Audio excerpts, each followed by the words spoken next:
Bonjour, on va voir aujourd'hui dans Motion comment manipuler un bloc de texte exactement comme si on était dans un logiciel de mise en page, à part que là on est dans Motion au milieu de différents éléments comme des formes, des dessins, des vidéos, enfin tout ce qu'on peut mettre dans un habillage Motion. Là par exemple, vous voyez, j'ai mis deux choses pour le moment dans mon projet. J'ai mis un altimètre qui tourne comme ça en descendant pour aussi le faire monter, et un fond gris en mouvement comme ça avec ces petites flèches. Voilà, j'ai mis ces deux choses là pour animer un peu l'image, et on va essayer d'expliquer ce qu'est un altimètre avec du texte. Alors je crée un premier texte, donc pour cela je vais sur l'onglet texte ici, et je vais venir le créer ici, et mon premier texte ça va être le titre, ça va être altimètre. Voilà, altimètre avec un i c'est mieux.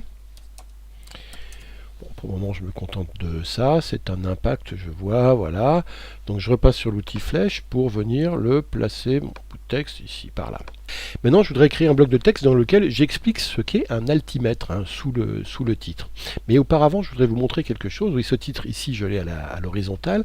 Mais si je vais dans texte, ici, non pas dans format, ni dans style, mais dans le troisième onglet qui est présentation, qu'on n'a pas encore vu, si vous avez suivi les tutoriaux précédents, on voit ici qu'il y a plusieurs type de commande de présentation. Ici, dans la direction, il y a horizontal ou vertical. Vous voyez, on peut très simplement ici mettre un texte à la verticale. Mais ce n'était pas mon propos ici. Je vais laisser à l'horizontale, après vous avoir montré ça. Maintenant, ce que je voudrais, c'est faire un type qui s'appelle paragraphe ici. Voyez. Et maintenant que je suis sur paragraphe, je retourne dans mon outil texte. Et là, je vais tracer un bloc de texte, hop, comme ça. Voyez, un bloc, un rectangle. Voilà, comme ça, par exemple. Et maintenant, je vais aller, par exemple, j'ai copié dans Wikipédia la définition qu'il donne. Je vais faire un pomme C, je vais faire un pomme V, hein, de la définition donnée par Wikipédia de l'altimètre. Et vous allez voir que ça va venir se mettre dans ce rectangle. Ça s'y met, à part ça n'y est pas complètement, parce que ça déborde un petit peu. Mais là, on va pouvoir régler, regardez ici, le rectangle, et bien tout de suite, ça va mettre en page notre texte automatiquement dans ce rectangle. Alors pour le moment, je vais le laisser un peu plus grand ici, mais par contre, je vais le centrer comme ça, à peu près 200. J'ai une petite règle au-dessus, donc qui est assez pratique. Je vais le mettre à 230, comme ça, à peu près. Voilà, comme ça. Et là, vous voyez, on a, par exemple ici, on va, hop, avant ce texte, mettre une petite, voilà, deux lignes de blanc. Et là, vous voyez qu'on a, par exemple, on va sélectionner tout le texte. Et ici, on va le remettre en jaune entièrement, enlever voilà, les bouts, ou en blanc, ou en... ça faut que ce soit foncé. Voilà, on va le mettre de cette couleur un petit peu marron foncé, ou rouge foncé, on va le foncer même un peu plus. Voilà, il va être de cette couleur, le texte un petit peu. Maintenant, vous voyez qu'on peut aussi, ici, jouer avec la présentation, en mettant, par exemple, je bouge la couleur ici, sur l'interlignage ici, par exemple. Vous voyez ici que je peux avoir un interlignage plus grand, de 7. Hein. Et puis je peux être ici centré sur la gauche, et puis le deuxième par exemple, et on va faire un interlignage encore une fois de 7 ici, hop, 3, 4, 5, 6, 7, et par contre on va justifier à droite pour changer un petit peu, et là comme vous voyez que faut que j'augmente un petit peu ma taille pour le bon rectangle pour que tout rentre bien, d'autant que je voudrais laisser, hop, un petit interligne entre les deux, je voudrais laisser ça. Voilà, comme ça. Donc je réajuste comme ça, vous le voyez, mes marges, parce qu'en fait c'est la marge, hein, du bloc de texte que j'aligne ici. Voilà, par exemple là, j'ai trouvé une couleur, hein, bon, je vais garder un petit peu pour tout. Alors, vous voyez que ces marges ici, on peut les régler là, mais si je reprends ici mon onglet présentation, on peut aussi en bas les régler comme ça, regardez. Hop, la gauche, hein, la droite, le haut et le bas ici. Hein, mais bon, voilà.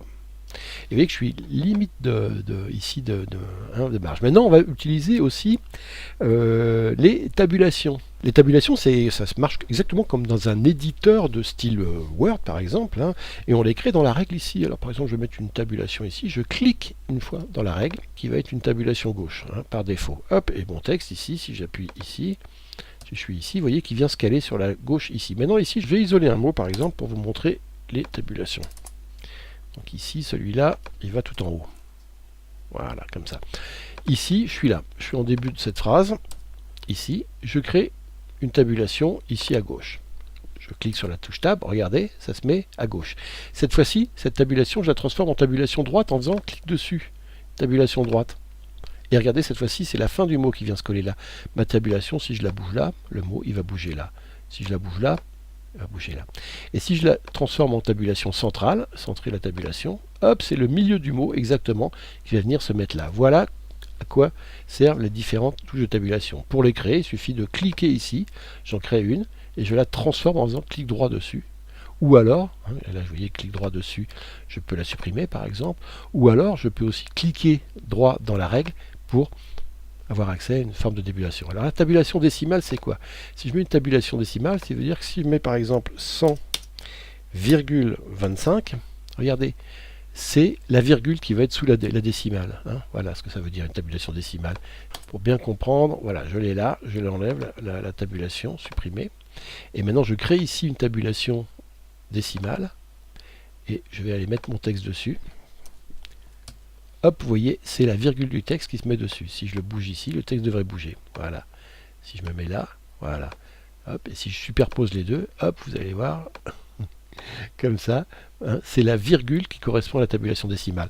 Donc je récapitule, tabulation gauche place le début du mot sur la tabulation gauche, tabulation droite place la fin du mot sur la tabulation droite, tabulation centrale centre le mot sur la tabulation centrale, et le décimal c'est pour, si c'est un chiffre, aligner le chiffre avant les décimales, après la virgule sur la table décimale. J'espère que vous avez bien compris, en fait ça centre sur la virgule notre chiffre.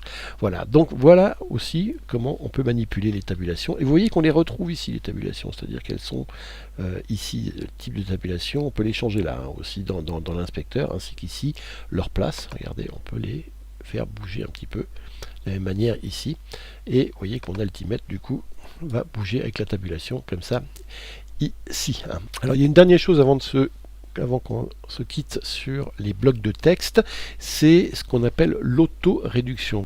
Pour adapter un texte dans son bloc sans toucher la taille du blog, il existe un réglage dans l'onglet de présentation qui est ça. Hein. Si je veux adapter automatiquement le texte à toutes les marges, par exemple, je fais ça. Maintenant, regardez ce qui se passe. Une fois que j'ai ma auto-réduction à toutes les marges, voilà ce qui se passe. Je recommence, je vous rappelle, j'ai un texte qui est auto-réduction désactivée. Mon texte, il rentre comme ça, avec la taille que je lui ai donnée, il s'adapte, hop, comme ça, dans mon bloc de texte. Maintenant, si je mets, hop, activé à gauche et à droite, regardez ce qui va se passer, cette fois-ci.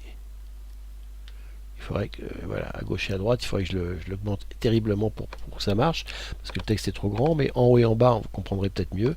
Cette fois-ci, regardez, à chaque fois, c'est la taille du texte qui s'adapte au carré que je fais. C'est-à-dire que le texte, si j'ai un bloc de texte qui est trop petit, si j'ai un espace restreint pour mettre mon bloc de texte, ça va adapter automatiquement la taille. Bon là on n'arrive pas à lire, c'est un peu gênant.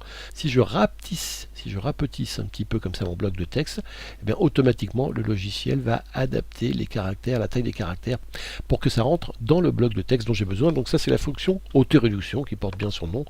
Voilà donc comment régler un bloc de texte dans Motion. Merci, à bientôt.